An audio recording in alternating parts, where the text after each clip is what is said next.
তো আজকে গুরুত্বপূর্ণ একটি নিউজ প্রকাশিত হয়েছে। তো সেই নিউজে হেডলাইন এমনটা ছিল যে হাসিনার ভারতে অবস্থান দীর্ঘায়িত করা ঠিক হবে না। এটি বলেছেন প্রধান উপদেষ্টা ডাক্তার ইউনূস। মানে ডাক্তার ইউনূস চাচ্ছেন শেখ হাসিনাকে দেশে এনে তার যে অপকর্ম সেগুলোর সাজা দিতে। তো বুধবার ভারতীয় গণমাধ্যম এনডিটিভিকে দেয়া এক সাক্ষাৎকারে ডক্টর মোহাম্মদ ইউনূস একথা বলেছে। দেখুন বিস্তারিত নিউজে আরও কী কী লেখা আছে সেটি আমি আপনাদের পড়ে শোনাবো। বাংলাদেশের নতুন অন্তর্বর্তী সরকার প্রধান উপদেষ্টা ডাক্তার মোহাম্মদ ইউনূস বলেছেন, কয়েক সপ্তাহের উত্তাল ছাত্র বিক্ষোভের পর পদত্যাগ করে এবং দেশ ছেড়ে পালিয়ে যাওয়া বাংলাদেশের ক্ষমতাচ্যুত প্রধানমন্ত্রী শেখ হাসিনার ভারতে অবস্থান দীর্ঘায়িত করা ঠিক হবে না। এই জায়গায় কিন্তু তিনি স্পষ্টভাবে বলছেন যে তিনি শেখ হাসিনার শাস্তি চান এবং সেটা তিনি দ্রুতই কার্যকর করতে চান। এই মন্তব্যের কারণে এটি কিন্তু মোটামুটি প্রকাশিত হয় যে তিনি চাচ্ছেন যে দ্রুত শেখ হাসিনাকে দেশে এনে শাস্তির মুখোমুখি দাঁড় করানো। তো বুধবার 7 আগস্ট ভারতীয় সংবাদ মাধ্যম এনডিটিভিকে দেওয়া এক সাক্ষাৎকারে ডক্টর মোহাম্মদ ইউনূস একথা বলেছেন।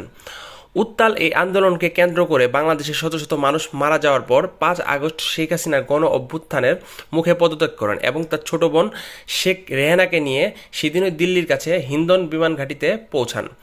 হাসিনা বর্তমানে একটি সেফ হাউসে অবস্থান করছেন বলে জানা গেছে। ডক্টর মোহাম্মদ ইউনূস বাংলাদেশে প্রত্যাবর্তনের আগে এনডিটিভিকে যে সাক্ষাৎকারটি দিয়েছিলেন সেই প্রতিবেদনের মধ্যে উঠে এসেছে শেখ হাসিনার যুক্তরাজ্য যাওয়া এবং আশ্রয় নেওয়ার পরিকল্পনা বাধাগ্রস্ত হওয়ার পরে ভারতে থাকার সময় বাড়ানো হতে পারে। আরেকটি প্রতিবেদন অনুসারে যুক্তরাজ্য কার্যকরভাবে হাসিনাকে আশ্রয় দিতে চাওয়ার বিষয়টি অস্বীকার করেছে এবং তিনি মার্কিন যুক্তরাষ্ট্র এবং ফিনল্যান্ড সহ অন্যান্য বিকল্প জায়গাগুলো বিবেচনা করেছেন। এই প্রেক্ষাপটে হাসিনার ছেলে সজীব ওয়াজেদ জয় ভারতীয় সংবাদ মাধ্যম ইকোনমিক টাইমসকে বলেছেন তার মায়ের ভারত ছাড়ার তাৎক্ষণিক কোনো পরিকল্পনা নেই। জয়ের মতে শেখ হাসিনা অন্য কোনো দেশে যাওয়ার বিষয়ে এখনও কোনো সিদ্ধান্ত নেয়নি। 84 বছর বয়সী ডাক্তার মোহাম্মদ ইউনূস প্রধান করে 17 সদস্যের অন্তর্বর্তীকালীন সরকার বৃহস্পতিবার 8 আগস্ট বঙ্গভবনে শপথ নিয়েছে। এর আগে বাংলাদেশের একমাত্র নোবেল বিজয়ী এবং হাসিনার কঠোর সমালোচক ইউনূসকে আন্দোলনকারী শিক্ষার্থীরা প্রধান উপদেষ্টা হিসেবে সুপারিশ করেন। ভারতীয় বিভিন্ন সংবাদ মাধ্যমের প্রতিবেদনে বলা হয়েছে, ভারত হাসিনাকে তার প্রয়োজনের সময় সমর্থন দিতে আগ্রহী থাকলেও তাকে দীর্ঘ সময়ের জন্য আশ্রয় দেওয়া নয়াদিল্লিকে একটি শক্ত অবস্থানে ফেলতে পারে, কারণ দেশটি শেষ পর্যন্ত নতুন বাংলাদেশি সরকারের সাথে স্বার্থ সুরক্ষিত করার দিকেই দৃষ্টি দেবে। তো এই জায়গায় কিন্তু তিনি ক্লিয়ার করলেন যে বাংলাদেশে ভারতীয়দের যে স্বার্থ রয়েছে সেটি যদি তারা ঠিকভাবে রক্ষা করতে চায় তাহলে অবশ্যই ডক্টর ইউনূসের কথায় শেখ হাসিনাকে তাদের দেশে ফেরত দিতে বাধ্য হতে হবে। কারণ ভারত কিন্তু এই জায়গায় বাংলাদেশে অনেক বড় বড় ইনভেস্ট করে রেখেছে।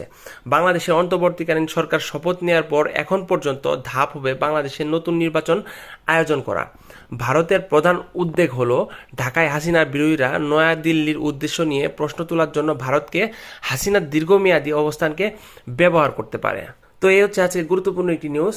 হাসিনার ভারতে অবস্থান দীর্ঘায়িত করা ঠিক হবে না, এটি প্রধানমন্ত্রীর উপদেষ্টা ডাক্তার মোহাম্মদ ইউনূস বলেছেন, কারণ তিনি শেখ হাসিনাকে দেশে এনে শাস্তির মুখোমুখি দাঁড় করাতে চান এবং একটা সময় ভারত বাধ্য হবে তাকে তার এই প্রস্তাবে মেনে নিতে।